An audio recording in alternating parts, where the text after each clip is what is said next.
Thanks for breaking it up, Ben. All right, go on now. Yeah, wait. About your business. Go on, all of you.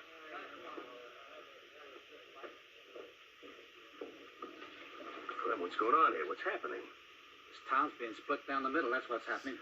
The Mans and them Clarks won't stop until they kill each other. I'm glad you're in town. The judge wants to see you. Huh? Come in. Well, George, how's this out of the judge? Fine, thank you, Ben. How are things up at the Ponderosa? Well, not too bad, not too bad. I've been wanting to get in touch with you. Yeah, Clem said something about you wanted to talk to me about the silly feud between the Mains and the Clarks. Now, wait a minute, Ben. It's not so silly. Huh? It's gotten to the point where everybody in town's caught between them. And what's more important, it's reached a state of potential violence where innocent people can get hurt. Well, Clem, you've got all the authority you need to handle the situation. When the Mans and the Clarks start knocking each other around, there isn't a thing I can do. One of them comes in with a busted nose, and I say, what happened? He said, I fell off the barn. With Sheriff Comfy out of town, they don't listen so good to a deputy. Oh, come on now. You're not going to let them get away with that so easily, are you? Can't you arrest them for disorderly conduct or fine them for disturbing the peace? There are all kinds of things you can do. We can go on making small official acts that won't really stop the trouble. Or we can allow the violence to erupt into killings on both sides and then punish the offenders. But best of all, we can try, with the aid of men of goodwill, to prevent murder before it can happen. Now, Ben, the judge here has appointed a committee of townspeople to tackle the problem. Go and talk to the Mans and the Clarks. It's a good idea. You were elected spokesman, unanimous. Me? And why would people think that I'm so deserving of such a dubious honor? Because you're impartial, Ben. Because both the Mans and the Clarks respect you. I can't accept this kind of a responsibility. And you're not going to flatter me into taking it on by using words like impartial and respect and words like... besides, I'm too busy. I got a ranch to run. All right. If that's the way you feel about it, I guess there's no law can make you do it. Well, I guess there is no law can make me do it.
Shot of that whiskey, and he found out it was pure vinegar, like he brought the whole bar down. You know, I've been hearing about this feud between the Mans and the Clarks for months now, but I still don't know how it got started. Well, it started when young Jim Clark up and married Carolyn Mann, and they had twins. That started the feud? Well, not until they up and took the twins and moved east. And I still don't understand. Well, the reason they moved east was each family was so jealous of the twins that Jim and Carolyn were caught right in the middle, so they just up and left. And both families kept blaming each other for running them off, right? Well, with that for a start, they've been fighting over every other thing they can think of ever since. Is it necessary for you boys to continue this conversation about the Mans and the Clark? Is it absolutely necessary?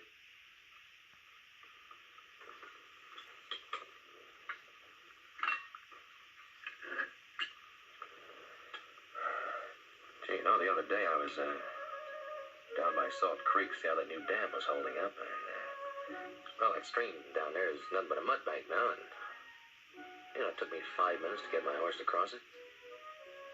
But he's a smart horse. Once he realized the barn was on the other side, he just finally made up his mind that he had to go through with it, so he stepped right in and went right across without a slip.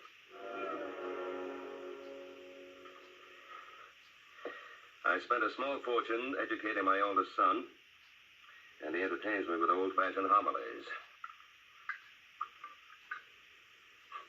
Oh.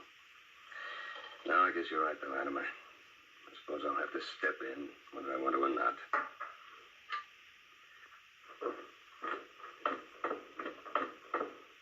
Hoss? Coming, Paul. Oh, why has it always got to be me? How come you don't take little Joe? Yeah, you were so fine anxious to get me into this thing, right? I figure you should each have a chance to try to help. How are we going to help without guns? Get over there at the man's and get in trouble. Now, look, if you're trying to be a peacemaker in a feud, you can't go around carrying a gun, can you? Oh, what are your plans? You figuring on influencing them with words? No, but coming Sunday's Palm Sunday. Well, I thought it'd be kind of nice if we had a welcome party for the new minister. You know, everybody bring some food. We'd have a real get-acquainted party. You mean with the Mayans and the Clarks both there? Well, of course. That's just the point, don't you see? I figure they're not going to be doing any fighting right there in front of the church. And that'll give the new minister a chance to get to work on them right away. Yeah. I'll bet he'll appreciate your efforts, too, Paul. Come on, let's go.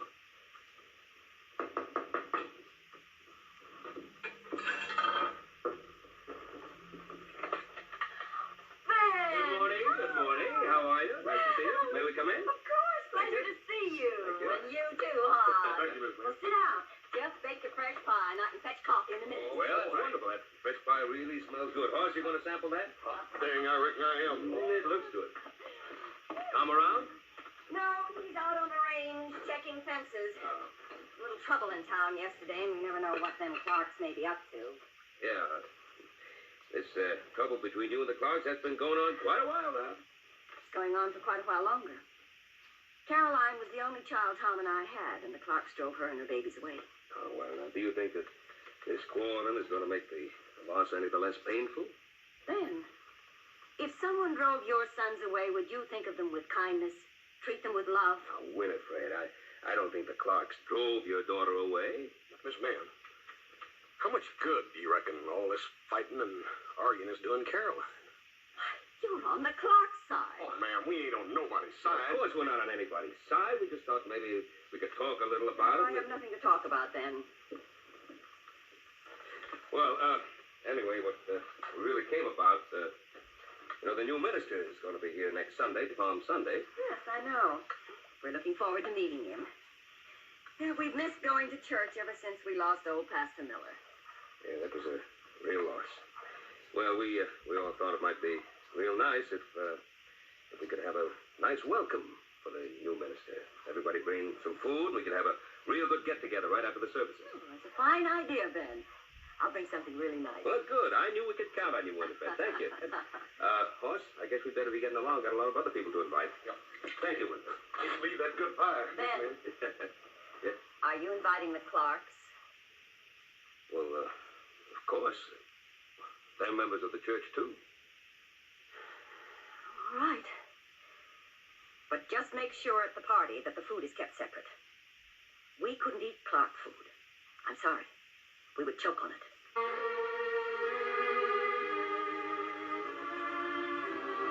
Later.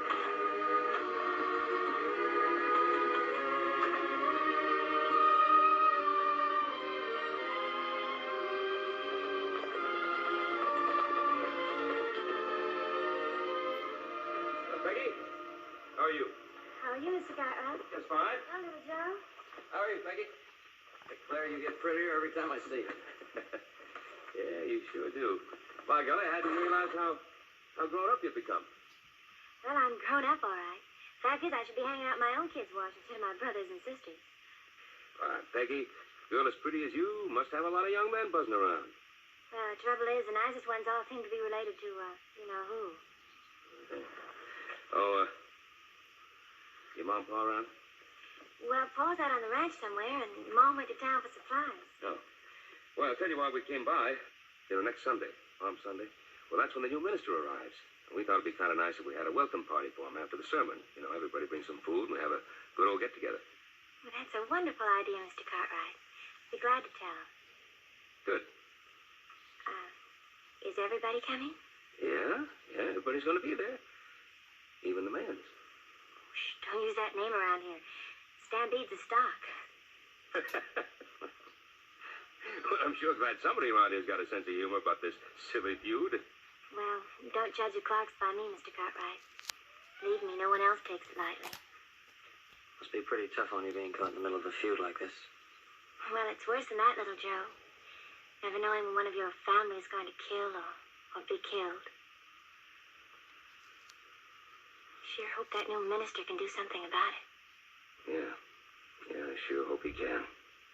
Well, Peggy, you give your folks our regards and a message, and we'll see you next Sunday. I'll be there. It's the only time I get to see any of those good-looking Mayan men. Bye. See you Sunday, Peggy. Bye.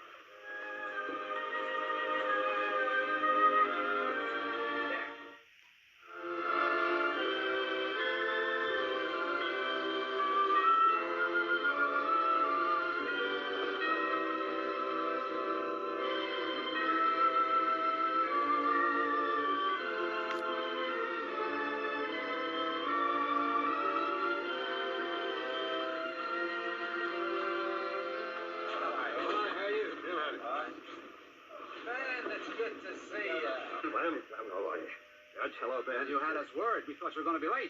Well, as a matter of fact, Hop Singh is away on a visit. It took the boys and me a little longer to prepare the food without his help. Well, the hurry up and get here, the more I smell that food, the more hollow I feel. Hollow? Have you been dipping into those beans and pork all the way in from the ranch? Yeah, well, I'm afraid our beans and pork gonna look kind of puny up against all those fancy dishes. I'm getting kind of hungry. I think I'm a little too nervous to eat. Oh, here come the mans.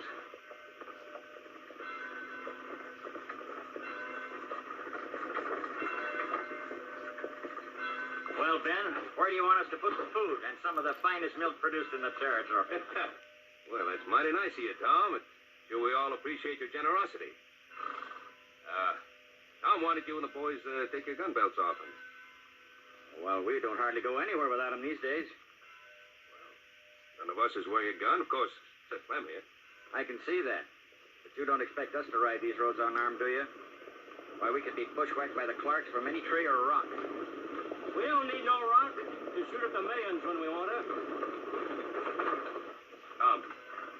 Calm now. Just,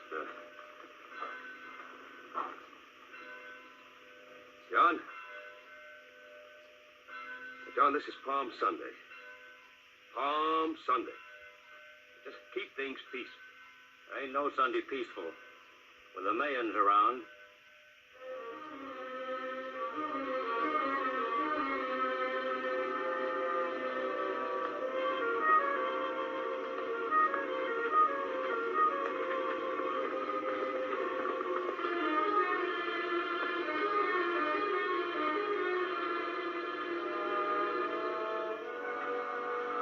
I don't want any guns drawn, you understand?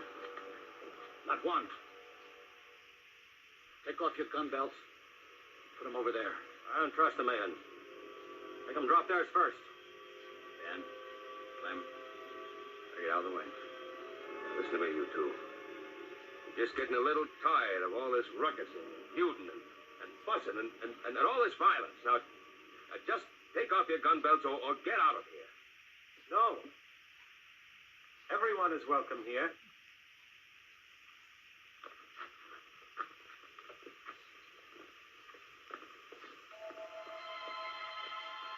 must be the new preacher. How'd he get there? This is your church, and I am its guardian. Hatred has no place here.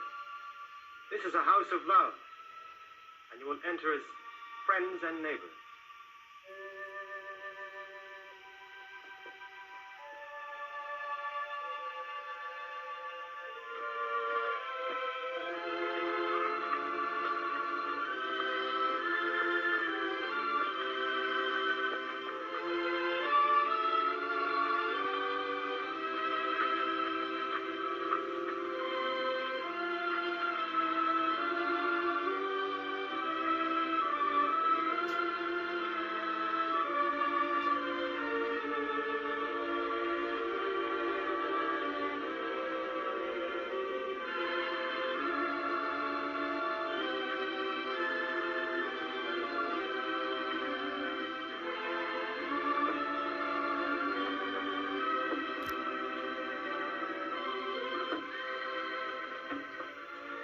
how he got in there without us seeing him. He sure handled everything. Yeah. Thank God. Gentlemen, you're at the right place to do just that.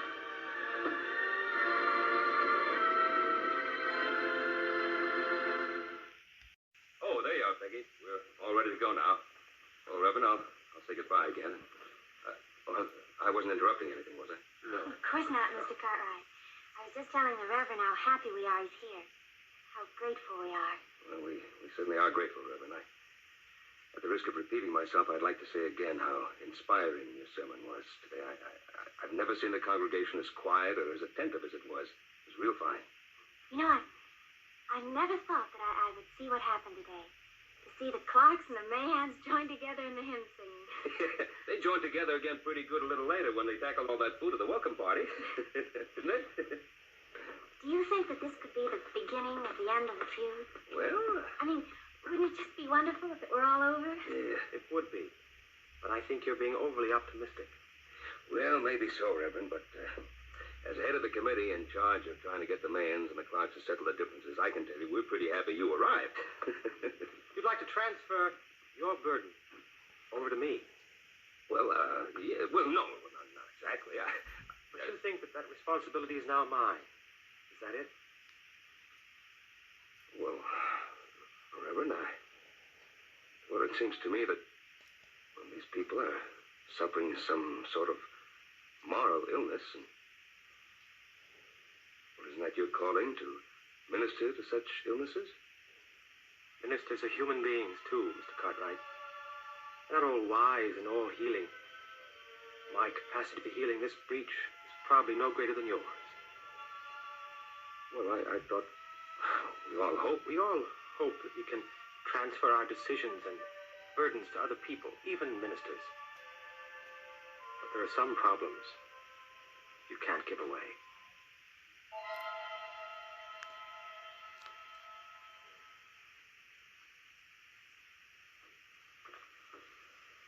Hello, Ben.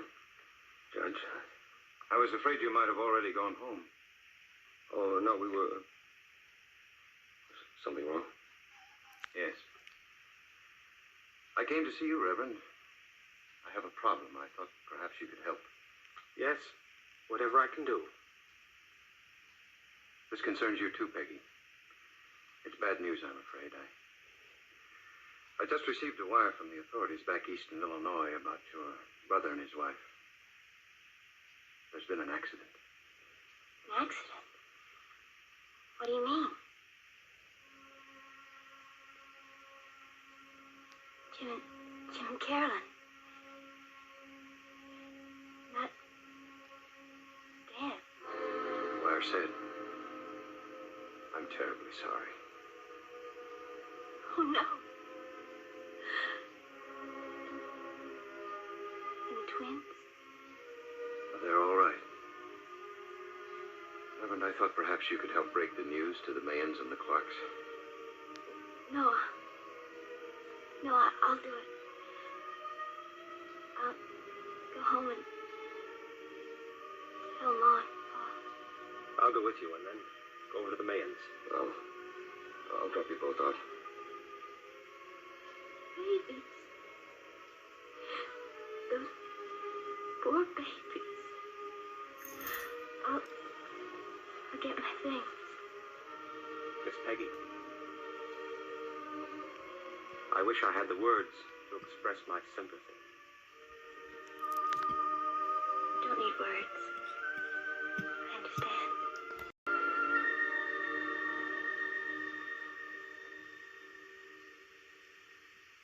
What a terrible tragedy for those poor families.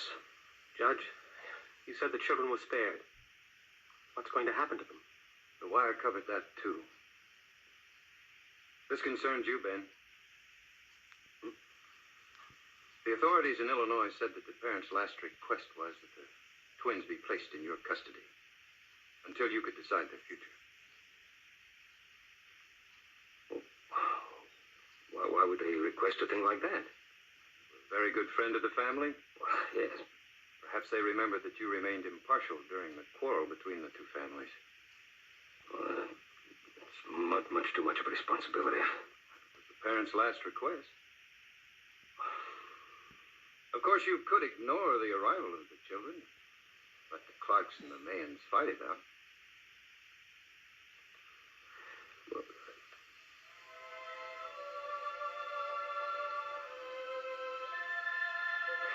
no, I guess I couldn't do that.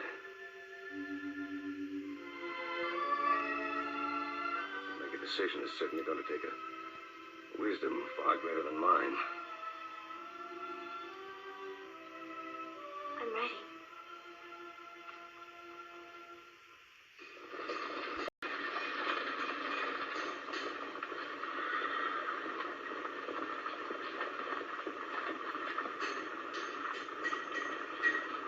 Judge, you're sure?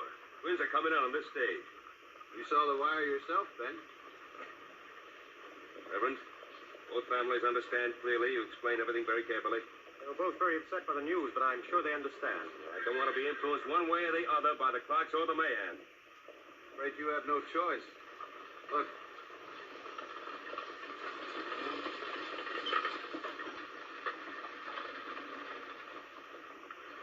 You both gave me your word there wouldn't be any trouble.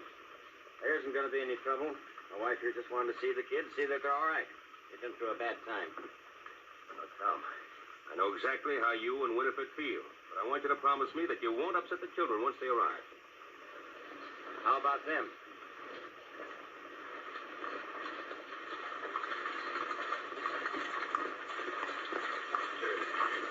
John, I just got through talking to Tom and Winifred. In fact, I don't want the children disturbed once they arrive.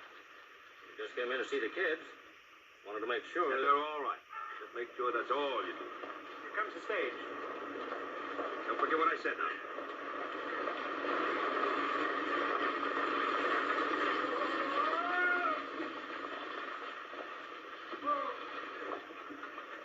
Here, let me help you. Well, hello. Well, young fella. Well, you are Sue, and you are Kenneth, aren't you? So you know who I am. I'm Ben Cartwright. You know what we're going to do? We're going to get on that wagon over there.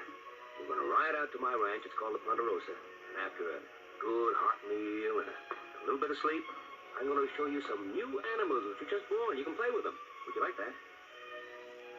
Mr. Cartwright, why don't I tie a horse behind your wagon and come along? You might need help. Well, thank you, Reverend. That's very kind of you. I think I might need some help. Come on, let's go.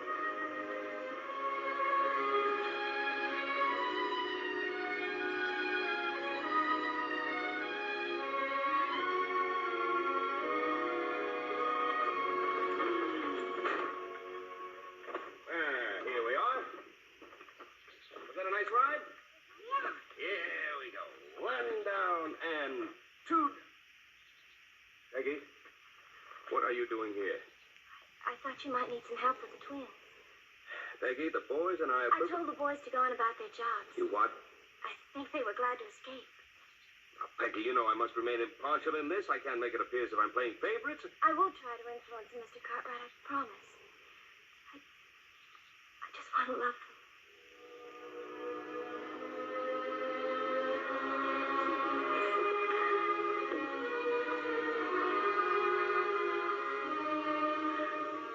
I'll take them into the house.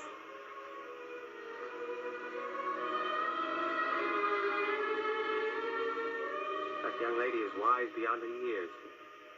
The children need a woman's love right now. I only hope I can make the right decision. With God's help, you will.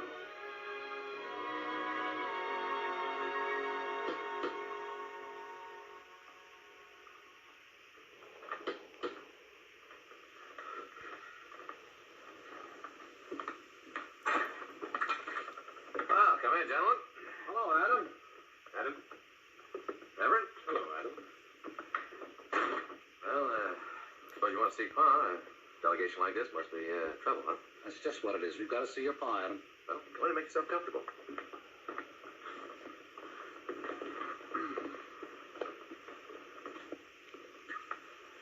Well, have you got a new hobby, Adam? No, well, I'm getting to be a pretty good expert at dressing dolls. It's the second time Sue dropped it down the well. How are the children doing, Adam? Oh, pretty good. After that first day, after Peggy got them calmed down, and after we got Sue this doll and Kelly an animal to play with. I'll get Pa.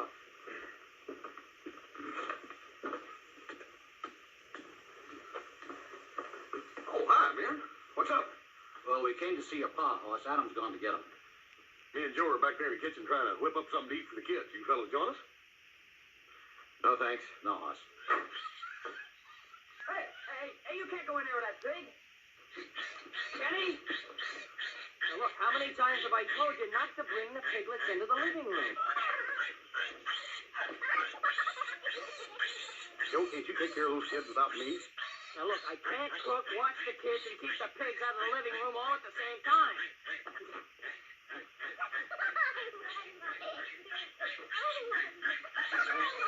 Go on outside. Don't bring that pig in here anymore. We didn't have any puppies to give the kids, so we gave them piglets.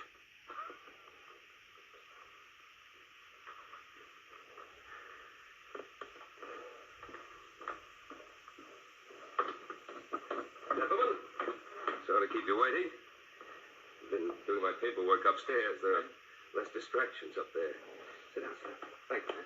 Well, Adam tells me there's some sort of trouble. There sure is, Ben. I got word Tom Mahan's gathering his riders. He says you've had time enough to make up your mind. He won't wait any longer. No, what's Tom Mahan going to do? Use guns to get the children? I don't know, but I think we ought to be prepared. Well, if Tom Mahan thinks he's going to shoot his way into the Ponderosa... Gentlemen, there's not going to be any shooting. That's no solution. Well, of course, you're right. I mean, that's no solution to... It's up to you, Mr. Cartwright. You've got to make up your mind about the children. Well, I need more time, though. I'm afraid time has run out on you. In just a few days, it'll be Easter Sunday. Let us tell the Mans and the Clarks you'll announce your decision then. That's only a few days away. Mr. Cartwright, you must make a decision now, for the children's sake. All right. Next Sunday, then. Easter. Fine. We'll tell both families. At least that way it'll delay any gunplay until then.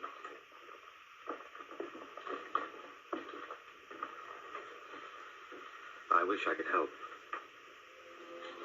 I wish you could help too, Reverend. It's a lonely job.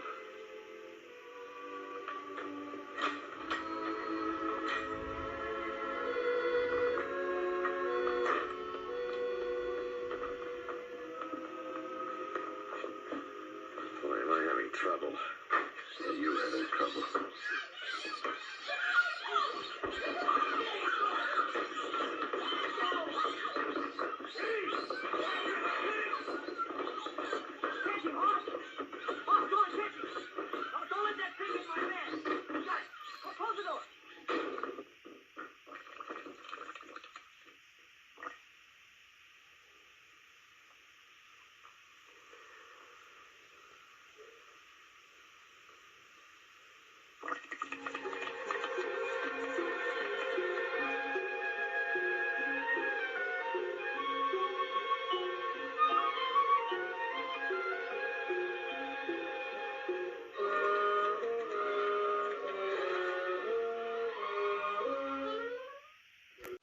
So you might as well make up your mind. What's the matter? You having trouble? You got his pickle box upset or something. Look at that rabbit. Well, that's really a nice rabbit. You like rabbits, Kenny? I want my bear. You want your pig? The rabbits for Easter, not pigs. Now you let him button that jacket. I'm okay for Come on, Sue. he's got a button. Well, I got Kenny's shoes here now. Come on. Oh, more buttons. Put them down on my lap here, and then here, Hoss, take that. Kenny, will you please stop wriggling? Now, look, you want everybody to see you looking real nice this morning. Are you sure children are all good? Well, I don't know. Sometimes I have my doubts about you. Wait a minute. Hold it. Either exchange the shoes or exchange the feet, whichever is the easier. The right one goes on the right foot. Oh, That's the way you gave it. Oh, come on. Come on, Kenny. Take it easy and we'll get him home. You're in charge of Kenny here. Now get him into the buckboard as Thanks soon a lot, as you Paul. can. Goodness, you look pretty. Now, here we go.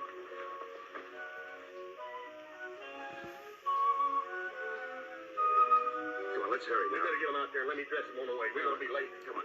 Come over here. We're gonna need a rope. Now, may I escort you to the wagon?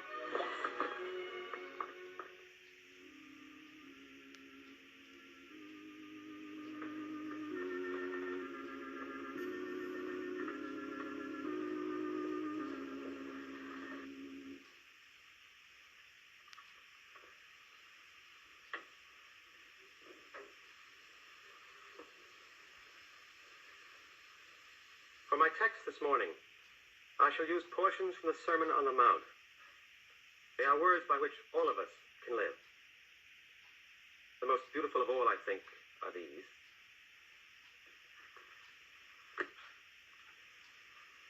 Ye have heard that it hath been said, Thou shalt love thy neighbor and hate thine enemy.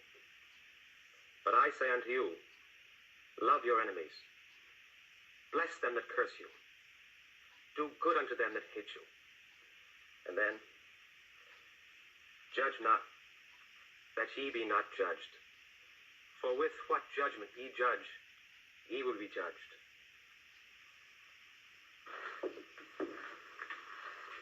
And with what measure ye meet, it shall be measured to you again.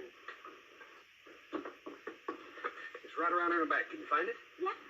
You need any help? No.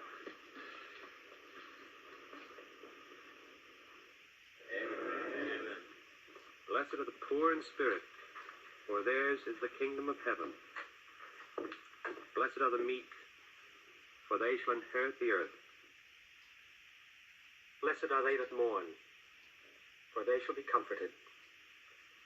Blessed are the merciful, for they shall obtain mercy. Blessed are the peacemakers, for they shall be called the children of God. Amen.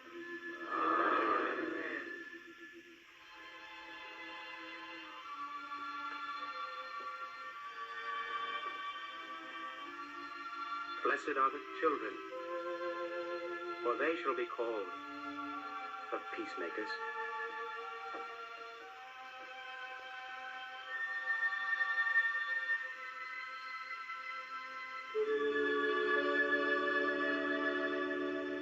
Before we sing our final hymn, I should like to announce that Ben Cartwright has selected today, Easter Sunday, as the day for the custody hearing here at the church at 2 o'clock. The care and custody of Kenny and Susan Clark will be granted to the family who can best prove its fitness for the task of caring for these children. We shall now sing hymn number 137.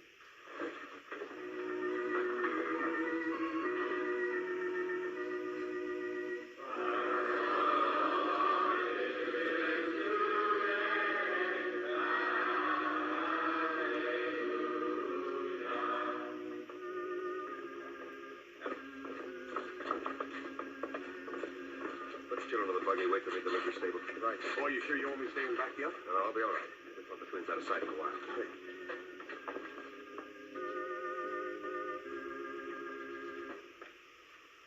Cartwright? It's up to you now. Yes, sir. Thank you for your help, Reverend, and for this, I guess it is up to me, but I don't feel quite so alone now.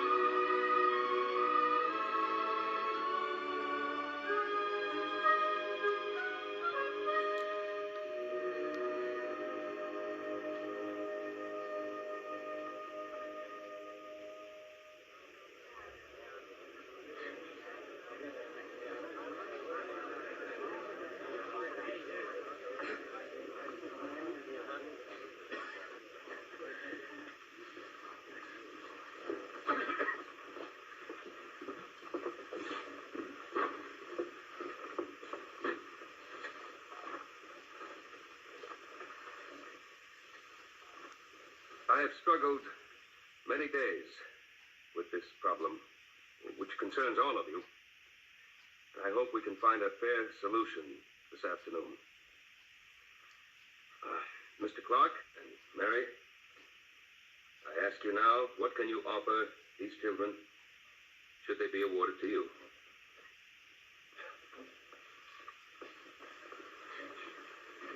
John, stand up. We have plenty to offer. You can tell them all about it. Doesn't seem quite right to me, Mary. Just to stand up here. I don't care if it's right or not. I want those children. Well, I tell you one thing I can offer these children. I can offer them a home. You all know I'm a well-to-do man. Not rich, but I've got enough money to give these children all the things they want. Just like my own children. Each one of them can have a horse to ride, good food to eat, and warm clothes to wear. That's what Mary and I can offer these children.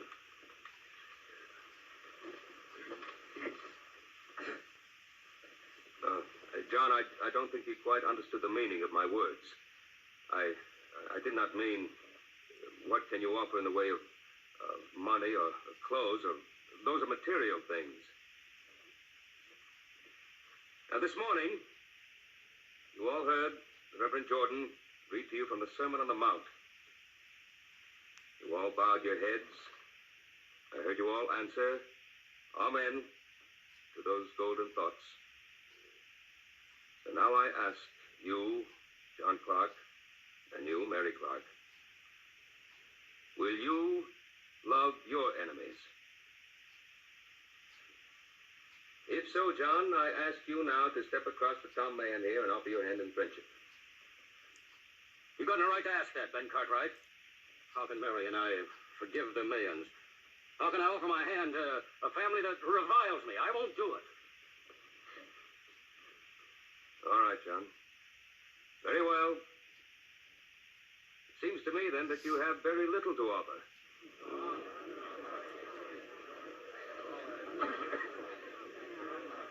All right, folks. Folks! Let's not have any disturbance in here. Tom? Tom, man. What do you and Winifred have to say? Tom, we have plenty to say. Just a minute. Don't let me get up and Winifred. say it. Ben, I think you know we're not rich. But we can match John Clark dollar for dollar. We'll do all the things for these youngsters we did for our own. For the one the Clarks drove away from us. And they did drive her away. You know that my daughter would still be alive. Winifred, please, that is not the issue. We're here to decide which of you two families will have the custody of these children. So I ask you, just as I asked John Clark, if you can provide for Kenneth and Sue the comfort and protection of a home where love of God is not just something that you hear about in church, but practice every day of your lives. Now, if you can, will you, Winifred, and you, Tom, step across to John and Mary and offer them the friendship of your hand? Ben, you're forgetting I once had a daughter. How can I offer my hand to the people who drove her away from me?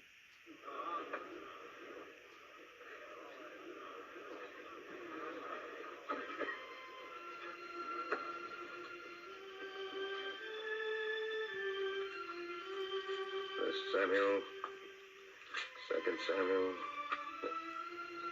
Oh, my Lord, I and this woman dwell in one house, and I was delivered of a child with her in the house.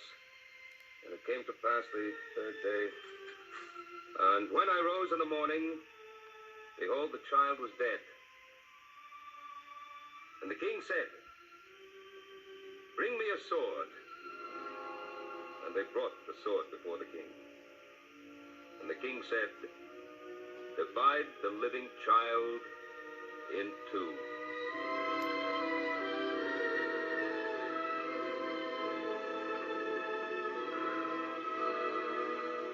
to make my decision. I've called upon the wisdom of a man, a judge, who is far greater than I am. I've called upon the judgment of Solomon. Divide the living child in two, and give half to the one and half to the other. These twins, Kenneth and Sue, will be divided in two. Kenneth will be given to the care of John and Mary Clark. Sue to the care of Winifred and Tom Mahan. Boss, you take Kenny to Mrs. Clark. Joe, take Sue to Mrs. Mahan. I don't want to go with you. I want to stay with my sister. I don't want to go with you. I want to stay with my brother. Please, please. I don't want to go with you. I want to stay with my sister. Come on, darling. It's all right. Oh, it's fine. I want to stay with Kenny.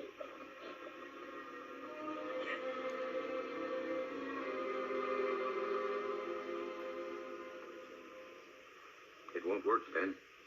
They're not going to stand for it. Reverend, do you think we were right? Wait. Let Kenny and Sue do our work for us. Don't take me away from my sister. Oh, Kenny, darling, we're going to give you such a nice home. And I've got just the horse for you. With a new saddle and a new bridle. I don't want a horse. I want my sister. Please don't take me away from Kenny. He needs me.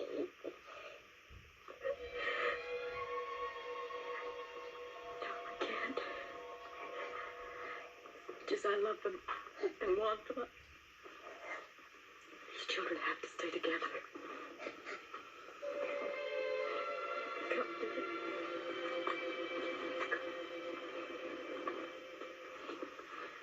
She's yours.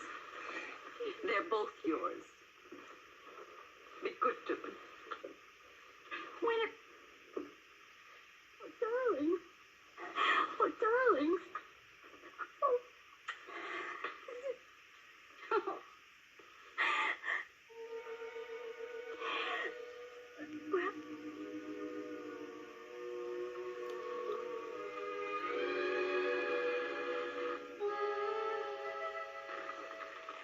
Oh, John, I can't. We have children of our own. We can't take these babies away from Tom and Winifred, who have none. Guess maybe you're right, Mary. Well, let's go over here.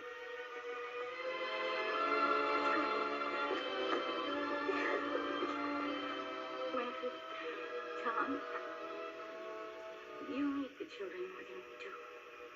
Oh, my God. John, it's been many years. So I wouldn't be very honest if I offered you my hand right now. But I hope after today it won't be too long. I hope it won't be either, Tom.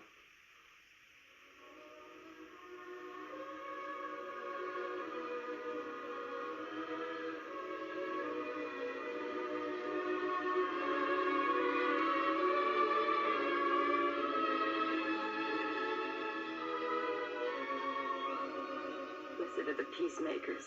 Thank you, Ben. I'm afraid this peacemaker had the help of someone with far greater wisdom than mine.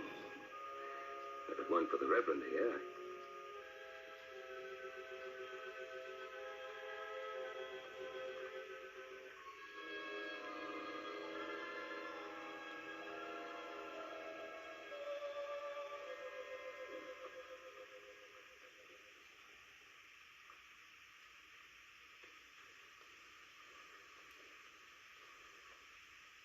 I'm the Reverend Jordan.